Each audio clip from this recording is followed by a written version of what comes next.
Hello বন্ধুরা, আমরা আজকে শিখব যারা বেসিক গ্রামাটিক্যাল পয়েন্টসে অর্থাৎ বেসিক ভয়েসে যারা স্বাভাবিকভাবে নলেজ অর্জন করতে পেরেছো, আজকে যারা অস্বাভাবিক অর্থাৎ ইরেগুলার কিছু ওয়ার্ড আছে যা স্বাভাবিক থেকে অন্যতম অর্থাৎ কিছুটা ব্যতিক্রম ধর্মী হলে কিভাবে অ্যাক্টিভ থেকে প্যাসিভ করা যায়।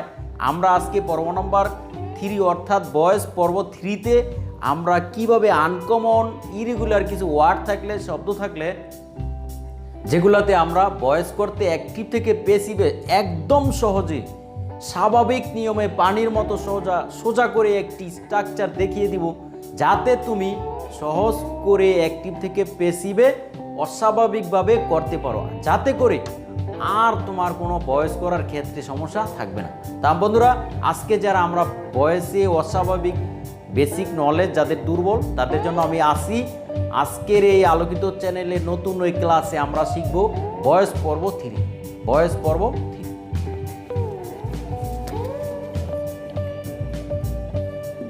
ভয়েস পর্ব 3 ভয়েস পর্ব 3 অর্থাৎ ভয়েস পর্ব 3 ক্লাসে আমরা দেখব now I will show just something word to solve this problem, যেগুলা নতুন কিছু শব্দ থাকলে অর্থাৎ অ্যাক্টিভ থেকে প্যাসিভে কিভাবে তোমাকে সমাধানটা করতে হবে।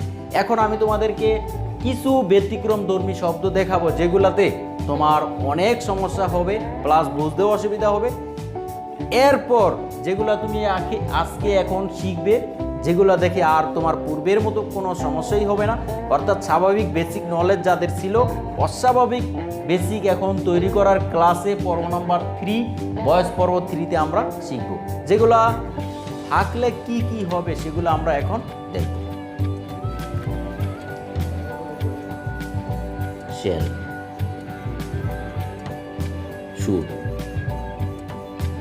Will, would, may, might, can, could,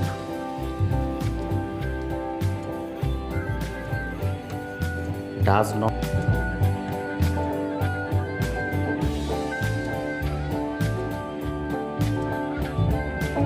don't have to,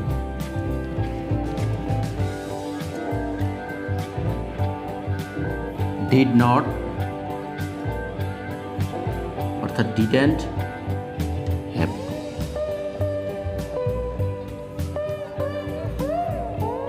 used to,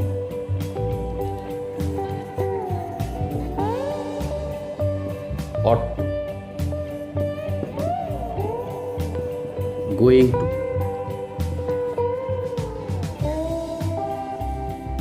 ইত্যাদি। তো বন্ধুরা, আমরা আজকে শিখব shall, should, will, would, may, might, can, could, does not have to, do not have to, did not have to, use to, ought to, use to, ought, use to, ought to, going to ইত্যাদি। তো বন্ধুরা, shall, should, can, could, may, might, can, could, does not have to, do not have to, did not have to, use to, ought to, going to, use to, ought to, going two অর্থাৎ এই ধরনের শব্দগুলো থাকলে কিভাবে স্বাভাবিক নিয়ম থেকে একটু আলাদাভাবে তুমি ভয়েস অ্যাক্টিভ থেকে প্যাসিভে সহজেই ক্লিয়ার করতে পারবে। তো বন্ধুরা, সেটি হলো যেই ধরনের শব্দগুলো দেখলে আমি আবারও তোমাদেরকে বলছি, shall, should, will, would, may, might, can, could, does not have to, do not have to অর্থাৎ don't have to, did not have to, didn't have to, use to, ought to, going to, use to, ought to, going to ইত্যাদি থাকলে যে classic নিয়ম থেকে অন্যরকমভাবে একটু ব্যতিক্রমভাবে তুমি কিভাবে অ্যাক্টিভ থেকে প্যাসিভ ভয়েসে সহজেই পরিণত করতে পারবে। Just now I will written a easy structure for you so that you can make from active to passive.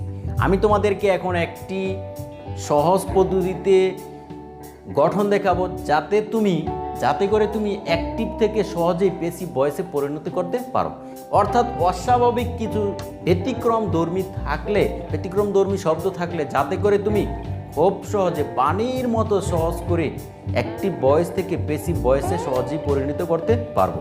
বন্ধুরা, তো বিলম্ব না করে আমি তোমাদেরকে এখন একটি একদম সহজ করে একটি গঠন তৈরি করে দিব, যাতে করে তুমি অন্যরকম অর্থাৎ ক্লাসিক ভয়েস যেভাবে হয় এর থেকে একটু আলাদা অর্থাৎ একটু ব্যতিক্রম ধর্মী ভাবে তুমি যাতে এই ধরনের শব্দগুলো থাকলে সহজেই অ্যাক্টিভ থেকে প্যাসিভ ভয়েস তুমি করতে পারো। তা আমি তোমাদেরকে এখন দেখাবো একটি স্ট্রাকচার গঠন। তো বন্ধুরা, শুরুতেই লিখবো অ্যাক্টিভ ভয়েসের অবজেক্ট, সেটি হবে প্যাসিভ ভয়েসের সাবজেক্ট। তো শুরুতেই লিখবো আমরা সাবজেক্ট প্লাস। তো সাবজেক্ট লেখার অর্থ হলো বন্ধুরা, অ্যাক্টিভ ভয়েসের স্বাভাবিক ক্লাসিক যে ভয়েসের নিয়ম সেটি হলো অ্যাক্টিভ ভয়েসের অবজেক্ট, সেটি হবে প্যাসিভ ভয়েসের সাবজেক্ট। প্যাসিভ ভয়েসের সাবজেক্ট প্লাস টেন্স অনুপাতে সাহায্যকারী ভার্ব টেন্স অনুপাতে সাহায্যকারী ভার্ব প্লাস ভি বসাবো প্লাস বি প্লাস ভার্বের three plus by plus object. তো বন্ধুরা, আমি তোমাদেরকে আরেকবার বুঝিয়ে দিতে চাই। শুরুতেই লিখবো অ্যাক্টিভ ভয়েসের অবজেক্ট, সেখান থেকে তুমি তাকে ব্যবহার করবে প্যাসিভ ভয়েসের সাবজেক্ট। এরপর টেন্স অনুপাতে সাহায্যকারী ভার্ব, এরপর ভি, অর্থাৎ এই শব্দগুলোর পরে তুমি ভি ব্যবহার করবে। এই শব্দগুলোর পরে অর্থাৎ shall, should, will, could, may, might, can, could, does not have to, do not have to, did not have to অর্থাৎ didn't have to, use to, ought to, going to ইত্যাদির পরে তুমি ভি ব্যবহার করবে। এগুলার পরে তুমি ভি ব্যবহার করবে প্লাস ভার্বের অর্থাৎ যে ভার্বটি দিয়ে তোমাকে অ্যাক্টিভ ভয়েস থেকে প্যাসিভ ভয়েসে পরিণত করতে হয় সে ভার্বটিকে তুমি ভার্বের থ্রি হিসাবে কাজে লাগাবে। অর্থাৎ নিচে আমাদের ভার্বের ক্লাসের অর্থাৎ রেগুলার, ইরেগুলার অথবা স্ট্রং অ্যান্ড উইক এবং স্ট্রং ভার্বের ক্লাস নিচে আমাদের লিঙ্ক দেওয়া আছে। সেখান থেকেও তুমি ভার্বের থ্রি অর্থাৎ B1 B2 ভার্বের থ্রি B3 পর্যন্ত তুমি ওই জায়গা থেকেও তুমি কিছুটা হেল্প নিতে পারো। একে বলা হয় ভার্বের থ্রি অর্থাৎ ভার্বের থ্রি মিন্স ভার্বের পাস্ট পার্টিসিপল। এরপর তুমি ভাই ব্যবহার করো। আফটার ভার্বের three you have to use by অর্থাৎ ভার্বের থ্রি তোমার ভার্বের থ্রির পরে তোমাকে বাই ব্যবহার করতে হবে, প্রিপোজিশন হিসাবে বাই ব্যবহার করতে হবে। প্লাস অ্যাক্টিভ ভয়েসের যে সাবজেক্টটি থাকবে প্যাসিভ করার ক্ষেত্রে সেটিকে তুমি অবজেক্ট হিসাবে বানিয়ে নিতে হবে, বন্ধুরা। এই হলো শেষবারের মতো সেই একটি অতি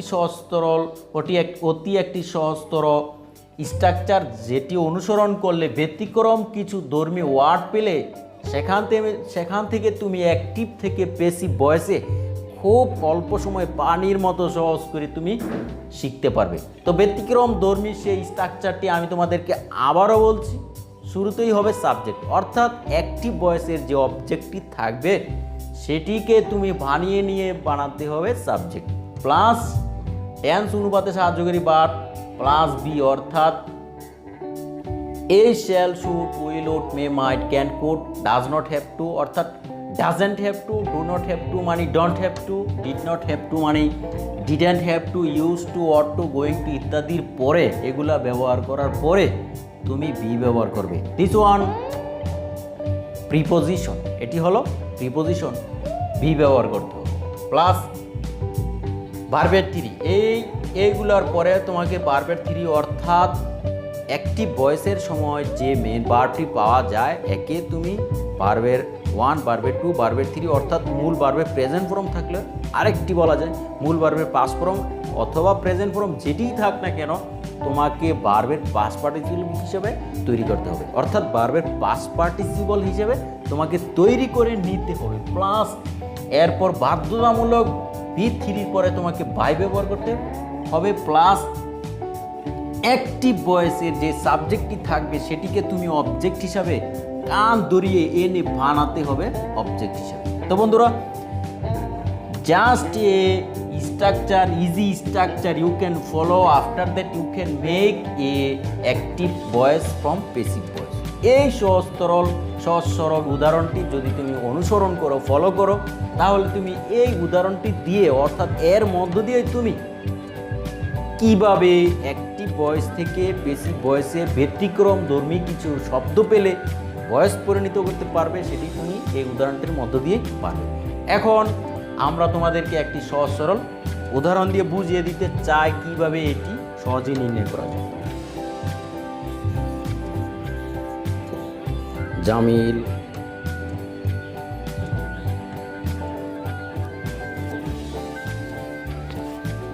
জামিল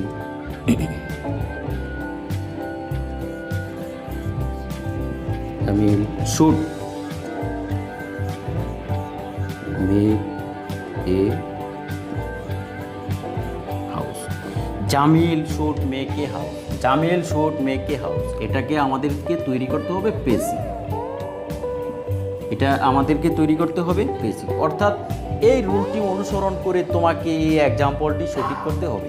এই রুলটি অনুসরণ করে, অর্থাৎ এই রুলটি যদি তুমি ব্যতিক্রমধর্মী কিছু শব্দ পাওয়ার পর যদি এই রুলটি অনুসরণ করো, তাহলে তুমি এই এক্সাম্পলটি সহজেই নির্ণয় করতে পারবে। সো বন্ধুরা, আর দেরি না করে অর্থাৎ বিলম্ব না করে আমি তোমাদেরকে এক্ষুনি দেখিয়ে দিতে চাই কিভাবে একটি সহজ সরল উদাহরণ থেকে, অর্থাৎ স্ট্রাকচার থেকে, উদাহরণ নয় স্ট্রাকচার থেকে, গঠন থেকে কিভাবে একটি উদাহরণকে তুমি অ্যাক্টিভ থেকে পেসিভে পরিণত করতে পারো। তো বন্ধুরা, শুরুতেই লিখেছিলাম আমি সাবজেক্ট, তো সাবজেক্টটি হলো কি বন্ধুরা? এই হলো সাবজেক্ট নাম্বার 1, এইটি হলো নাম্বার 1, অর্থাৎ অ্যাক্টিভ ভয়েসের পেসিভকে তোমাকে তৈরি করে নিতে হবে পেসিভ ভয়েসের সাবজেক্ট। লিখবো এ হাউস। তো বন্ধুরা, 1 নম্বরের সাবজেক্ট পেয়ে গেছি এ হাউস, অর্থাৎ অ্যাক্টিভ ভয়েসের অবজেক্টটাই হলো পেসিভ ভয়েসের সাবজেক্ট, সেটি হলো আমরা পেয়ে গেলাম এ হাউস। নাম্বার 2, সাহায্যকারী ভার্ব, সেটি হলো শুড, SHOULD, শুড। নাম্বার 2 পেয়ে গেলাম আমরা সাহায্যকারী ভার্ব, অর্থাৎ শুড, অন্যভাবে বলা যায় কি মডেল অক্সিলারি ভার্ব, অর্থাৎ আমরা আমাদের ক্লাসে যে আলোচিত বিষয়ের মধ্যে পেয়েছি শুড, এরপরে আমরা শুড ব্যবহার করব, অর্থাৎ শুডের পর ব্যবহার করব বি।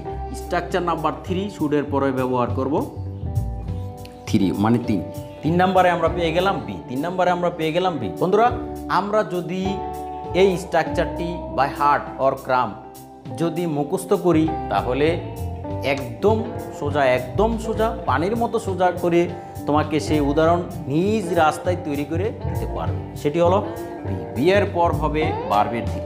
তো বন্ধুরা, এখানে ভার্ব হলো মেক, MAKE, মেক। তো বন্ধুরা, এখানে ভার্ব হলো মেক।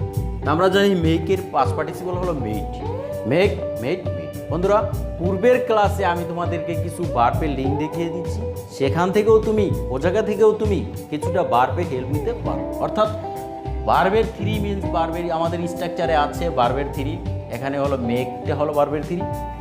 মেককে যদি তুমি ভার্বের 3 হিসাবে পরিণত করতে পারো, তাহলে একদম আরও একটু সহজ হয়ে যাবে, তোমার পেসিভ করার ক্ষেত্রে আরও একটু সহজ হয়ে যাবে, সেটি হলো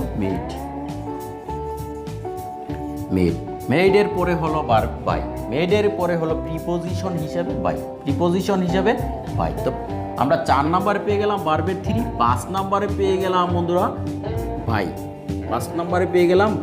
তো বন্ধুরা, 5 নম্বরে প্রিপোজিশন হিসাবে ভার্বের 3 পরে ব্যবহার করলাম বাই। এরপর অবজেক্ট অর্থাৎ অ্যাক্টিভ ভয়েসের যে সাবজেক্টটি ছিল ক্লাসিক, পূর্বের ক্লাসে যেটি তোমাদেরকে আমি দেখিয়েছিলাম, স্বাভাবিক নিয়ম ক্লাসিক অর বেসিক ক্লাসিক নলেজে যেগুলো আমরা তোমাদেরকে দিয়ে দিচ্ছিলাম, সেগুলো হলো অ্যাক্টিভ ভয়েসের যে সাবজেক্ট, এখন পেসিভ ভয়েসের সেটি হবে অবজেক্ট। সো এজন্য আমি তোমাদেরকে এখানে লিখেছিলাম অবজেক্ট, এজন্য এখানে লিখে দিয়েছি অবজেক্ট। তো অবজেক্টটি হবে জামিল। তো বন্ধুরা, এই হলো আজকে আমাদের একদম সহজ সরল গঠনটি। যদি তুমি অনুসরণ করো, মুখস্থ করো, ব্যতিক্রমধর্মী কিছু শব্দের ক্ষেত্রে এই রুলটি যদি তুমি বুঝে নিতে পারো, তাহলে পানির মতো সহজ হয়ে সেই উদাহরণটি তোমাকে দেখিয়ে দিতে পারবে কিভাবে একটির থেকে বেশি ভয়েসে পরিণত করতে পারবে। তো বন্ধুরা, আজকের আমাদের এই ভিডিও ক্লাসটি এ পর্যন্তই। যদি তোমার অনেক ভালো লাগে, খুব ভালো লাগে, মন থেকেও আরও ভালো লাগে, তাহলে লাইক দিন। আর যদি কোনো সমস্যা বা ত্রুটি থাকে তাহলে প্লিজ কমেন্টস করে জানাবে। আর আজকে আমাদের এই ক্লাসে যারা নতুন গ্রাহক আছো, নতুন ভিউয়ার আছো, প্লিজ সাবস্ক্রাইব করে আমাদেরকে আরও ভালো অ্যাডভান্স ভিডিও ক্লাসে সহযোগিতা করো। আর যারা আমাদের এই ভিডিও ক্লাসটি সাবস্ক্রাইব এখনও করোনি, প্লিজ সাবস্ক্রাইব করো। আজকে এই পর্যন্তই তোমাদেরকে নিয়ে ভিডিও ক্লাসটি সমাপ্ত করতে চাই। সবাইকে